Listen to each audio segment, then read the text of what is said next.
Alam nyo ba kung paano nagsimula ang Goldilocks Bake Shop? Once upon a time, in 1966, two sisters, Milagros and Clarita, and sister-in-law, Doris, decided to open a small bake shop. Bata pa lang ang magkapatid, tinuruan na silang mag-bake ng tatay nila. 10 taong gulang si Miss Clarita nung binilhan siya ng portable oven.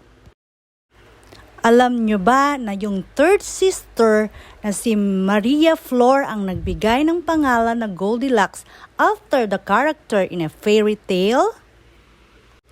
Para mas madaling matandaan ng mga magulang at ng mga bata. Di ba alam nating lahat ang story ng Goldilocks and the Three Bears?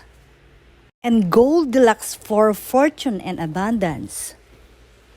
First branch located at Pasong Tamo, Makati. Ang unang benta nila ay 574 pesos. May napansin ba kayong kakaiba sa Goldilocks? Alam nyo ba ngayon ko lang napansin na iba na ang logo? 2010 pa pala nila binago ang logo nila dahil daw sa rebranding, mas modern na. Follow for more!